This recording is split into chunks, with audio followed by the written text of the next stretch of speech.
जे भगवान रामचंद्र प्रभू दंडकारण्यामध्ये राहत होते त्याच्यातच आपला सत्ता, हे दंडकारण्यच आहेत.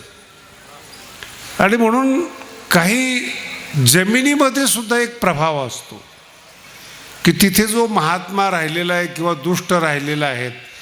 काही काही घरं मी असे बघितलेले आहेत, ते अतिश्रीमंताचे घरं आहेत, पण त्यांनी तो पापाच्या पैशाने कमवलेला आहे.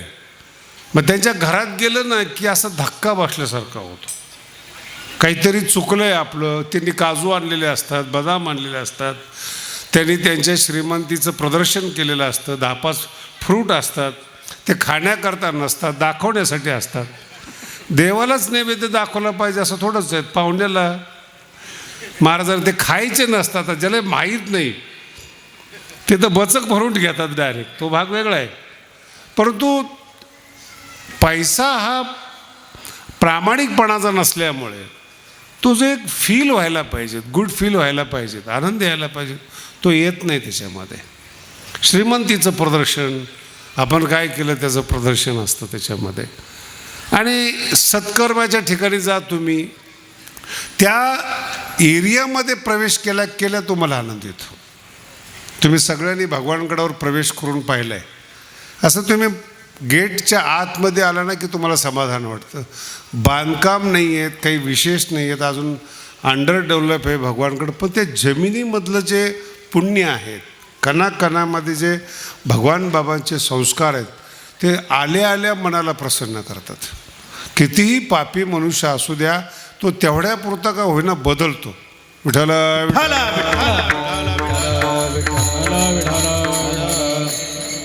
म्हणून संस्काराला फार महत्त्व आहे, मान्यतेला फार महत्त्व आहे. आणि मग मी विचार केला, बाबा या ठिकाणी आलेले, त्र्यंबकेश्वरला बाबा गेलेले आहेत, जाताना इथे थांबलेले आहेत. आपल्या वाडवडिलांनी आजोबांनी बाबांना पाहिले, स्वागत केलेत. अशा भूमीमध्ये जिथं भगवान बाबांचे पाय लागलेले आहेत, त्या ठिकाणचे आपण सगळेजण आहात.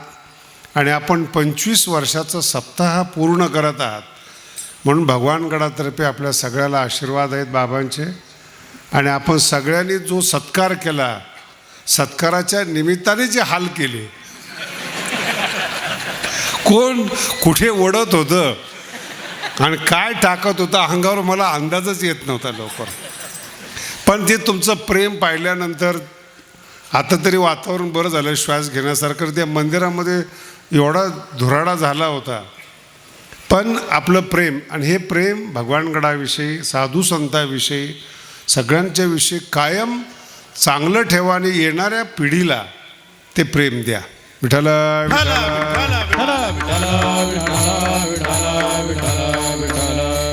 तुकोबारायांचा अभंग आहेत, आपुला तो एक देव करून घ्यावा, तेने विन जीवा.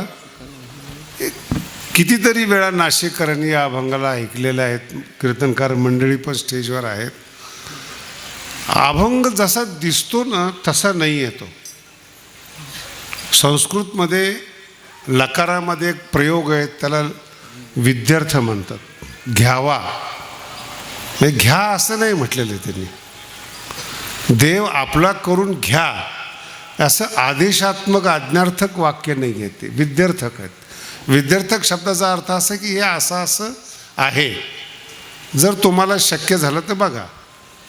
तसं आपोला जो देव आहे तो देव आहेच, बघा देव आहेच, पण तो आपलासा नाही आहे. जगद्गुरु तुकोबाराय काय म्हणतात, या जगामध्ये देव आहेच म्हणून देव शब्द वापरलेला आहे, पण तो आपला आहे का नाही हा फार महत्त्वाचा भाग आहे. मंत्री आहेत, मुख्यमंत्री आहेत, प्रधानमंत्री आहेत, तुम्ही जन्माला यायच्या अगोदर होते, आताही आहे, नंतरही राहतील, पण ते तुमचे आहेत का नाही हा थोडासा प्रश्न आहे. आपले आहेत का नाही प्रश्न आहेत. जर प्राईम मिनिस्टर आपले असतील, मुख्यमंत्री आपले असतील, तर छाती काढून चालायला हरकत नाही, भीत नाही ना कोण. इन्स्पेक्टर ओळखीचा असला, एखादा गल्ली बोळातला नेता ओळखीचा असला तर माणसं उदंड करतात, त्यांची मुलं तर घाबरतच नाहीत. आणि ते माझा बाप मंत्री असं छाती ठोकपणे सांगतात. तो नाही आहे, जो बोलतोय तो मंत्री नाही आहे, तो मूर्ख आहे. तुम्हाला कळालं का? जो आहे तो मूर्ख आहे, पण जो आहे मुख्य पदावर तो आपलाच आहे. तसं तुम्ही कोण आहात हा प्रश्नच नाही आहे. दिव्य शक्ती आपली आहे का नाही हा प्रश्न आहे. विठाला विठाला विठाला एखाद्या मंत्र्याच्या अस्तित्वाशी, एखाद्या प्राईम मिनिस्टरच्या अस्तित्वाशी किंवा भगवंताच्या अस्तित्वाशी आपल्याला काही देणं घेणं नाही. दुर्योधनाच्या समोर कृष्ण उभे होते पण अस्तित्व मान्य नव्हतं.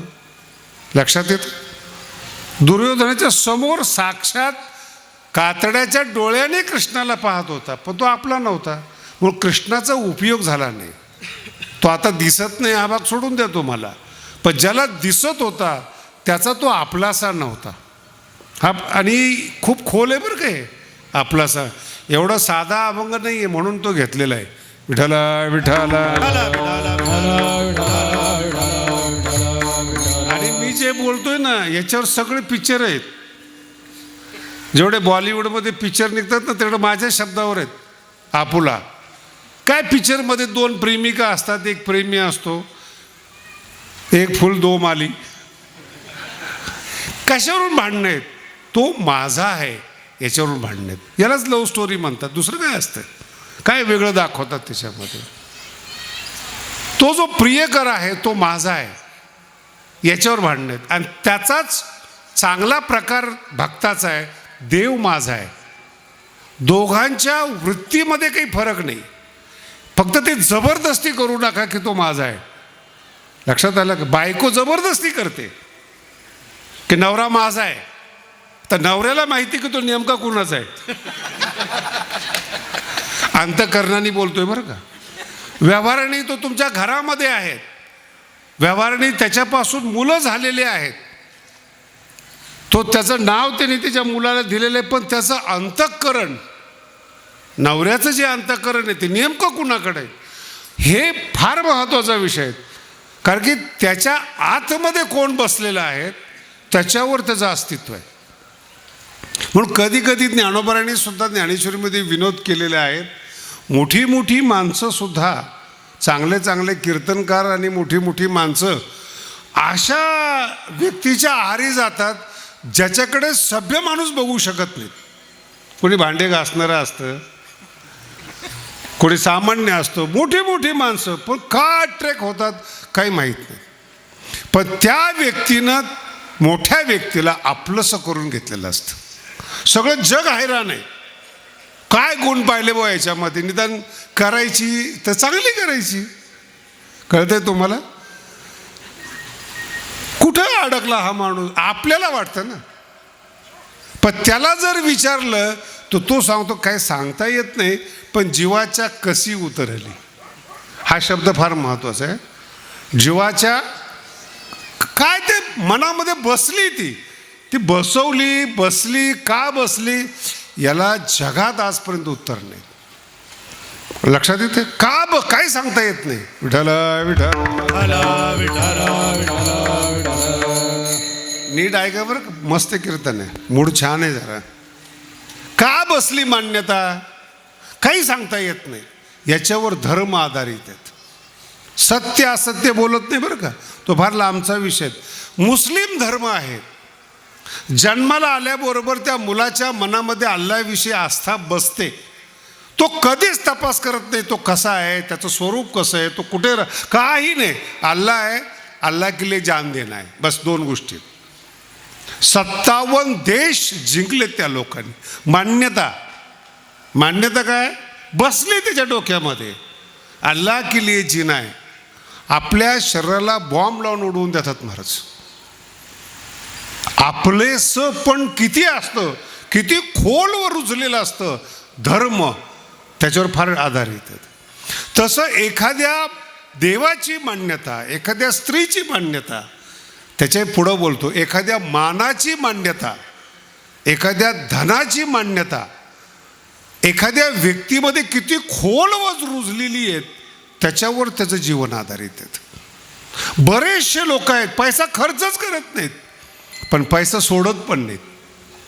ती धनाची मान्यता तिच्या खोलवर अंतःकरणात रुजली. का कमवायची माहीत नाही. जेव्हा या धाडी पडतात ना 25-25 कोटी कॅश निघतात. बाकीचे व्यवहार वेगळे आहेत. त्या अधिकाऱ्याला जर बघितलं तर तोंडावरून माशी उठत नाही ना, रुबाब आहे ना काय. किती घरात निघलेत, 25 कोटी 100 कोटी 200 कोटी निघलेले आहेत घरामध्ये. काय करतात मला पण कधी कधी प्रश्न पडतो बरं, काय करतात या पैशाचं. एका लोकांना जेवायला नाही ती लोक समाधानी आहेत, रस्त्याने झोपणारी लोक समाधानी आहेत. आता येताना मी नाशिकला बघितलं, जे डिवायडर आहेत ना, ते डिवायडरमध्ये झोपडी करून आतमध्ये बसलेत पोरण, वरून पाऊस पडतो, खुश आहेत. इथं बंगल्यामध्ये ते खुश नाही आहेत. तिची मान्यता तुमच्यामध्ये बसली ना, ती परिस्थितीवर आधारित नाही. तुमचं सुखदुःख तुमच्या मान्यतेवर आधारित आहेत. तुम्ही त्या मान्यता आतमध्ये रुजवल्यामुळं तिथून जे जन्माला येतं ते महत्त्वाचं आहे. त्याला माईके म्हणतात. माईक, माईक म्हणजे माया नाही बरं. आमच्या कीर्तनकाराचे गैरसमज आहेत, सगळे जग मायेने उत्पन्न केलं. मग तू कोण सांगणार आहे, तुझ्या अगोदरपासून आहे ते. माणसाच्या मनातल्या मोहाने जे जन्माला केलेले आहेत ते दुःखाची जनिती आहेत.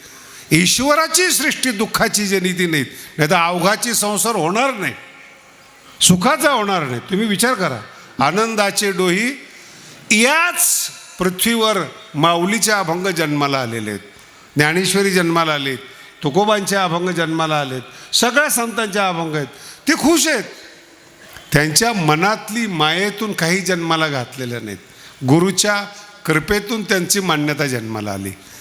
आपली मान्यता मोहाच्या मान्यतेतून जन्माला आलेली. आपण ठरवलेत, समोरचा माणूस मूर्ख आहे, काय करणार तुम्ही, बोला ना. कधी कधी लोक मला पण सल्ला देतात, भगवानगडावर असतो ना, त्याची नवीन नवीन पोलं शिकायला असतात, बाबा हे बरोबर नाहीत. मला तू येऊन 1 वर्ष झाले तुला, मला गादीवर बसून पण 22 वर्ष होत आलेत, माझं वय बघ. नाही पण ते तुम्हाला समजत नाही. याला म्हणतात माईक, याला म्हणतात मान्यता. तुमच्या मनात एकदा ठरवलं ना, आणि जेवढ्या बाया बसलेल्या आहेत, एकदम खुलं बोलतो मी, रेकॉर्डिंग पण चालू, सगळ्या बायांना वाटतं आपल्या नवऱ्याला अक्कल नाही, आणि सगळ्या नवऱ्याला वाटतं आपल्या बायकोला अक्कल नाही, पण दोघं एकत्रित राहतात. हा चमत्कार आहे. इकडं दुसरीकडे चमत्कार शोधू नका. दोघंही एकमेकाला मूर्ख म्हणतात आणि एकत्रित आयुष्य काढतात. चमत्कार बघितलं ना, हा चमत्कार आहे. विठ्ठला म्हणून दोन्ही शब्द एक, आपुला आणि माईक हे दोन्ही शब्द एकच आहेत. वर फक्त आपुला म्हणलं, आपुला म्हणजे आपली मान्यता, आपल्या मोहातून मान्यता जन्माला येते, आणि गुरुच्या कृपेतून भक्तीतून एक मान्यता जन्माला येते. भक्तीतून जी मान्यता जन्माला येते ती दिव्य असते, त्यालाच देव म्हणतात. आणि मोहातून जी मान्यता जन्म, एक तुम्हाला दृष्टांत फार चांगला सांगतो. भारताचा राजा, अखंड भारताचा बरं, अफगाणिस्तानपासून म्यानमारपर्यंत संपूर्ण राज्याचा मालक धृतराष्ट्र होता. आणि जेवढे राजे असतात ना, शक्यतो सत्ताधारी धृतराष्ट्र असतात, डोळे झाकलेले असतात त्याचे, नाही त्याशिवाय राज्यच करू शकत नाहीत. आणि जेव्हा युद्ध सुरू झालं, फार गोड विषय आहे बरं, अतिशय चांगला, युद्ध सुरू झालं त्यांचं, त्याच्या मनाला समाधान भेटेल राजाला. मग त्यांचा एक भाऊ होता विदूर, जो संत होता, त्याला बोलवलं, त्याच्यावर विश्वास होता. राजकारणी माणसामध्ये ना एक लेवल आहे बरं का विश्वास ठेवायची. कोणत्याही कार्यकर्त्यांनी कधीही असं समजू नये की मी त्यांच्या विश्वासातला आहे.